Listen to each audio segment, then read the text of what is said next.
ఇక్కడ ప్రభువైన యేసుక్రీస్తు వారు ఒక మాట చెప్తున్నాడు అనమాట. నాకు శిష్యుడిగా నువ్వు ఉండాలంటే నువ్వు కొన్నిటిని కాదు, చాలా వాటిని విడిచిపెట్టాలి. కొన్నిటిని కాదనమాట. అబ్రహాముని దేవుడు పిలిచినప్పుడు చాలా వాటిని విడిచిపెట్టామన్నాడు. చాలా వాటిలో మొట్టమొదటిగా ఏం చెప్పాడంటే నీ తండ్రి ఇంటిని అంటాడు. నీ తండ్రి ఇంటిని అంటే ఆ స్థలమే వద్దు నీకు. నీ తండ్రి యొద్ద నుంచి వచ్చేది ఏది వద్దు నీకు. అంటే నీ తల్లిదండ్రులు యొద్ద నుంచి వచ్చే వంశ పారంపర్యముగా వస్తున్నటువంటి ఆచారాలు కానీ, ఆ యొక్క విగ్రహారాధన కానీ, అది పాప సంబంధమైనది ఏది కూడా నీకొద్దు.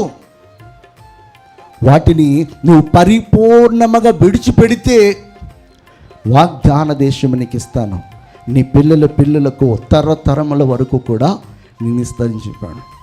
వాగ్దాన దేశమును ఇవ్వడానికే దేవుడు అబ్రహాంని ఏం చెప్పాడనమాట, నువ్వు నీ తండ్రి ఇంటిని విడిచిపెట్ట, నీ తల్లిదండ్రులను విడిచిపెట్టే, నీ బంధు జనాంగాన్ని విడిచిపెట్టే.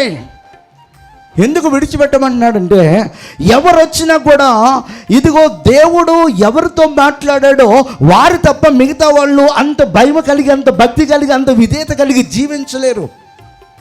ఒక రోజున ఖచ్చితంగా వాళ్ళ ద్వారా వీరి యొక్క విశ్వాసము, వీరికి ఉన్నటువంటి పరిశుద్ధత, వీరికి ఉన్నటువంటి దేవునితో సహవాసము ఖచ్చితంగా ఒక రోజున అది బ్రేక్ అవడానికి అవకాశం ఉంటుంది అన్నమాట.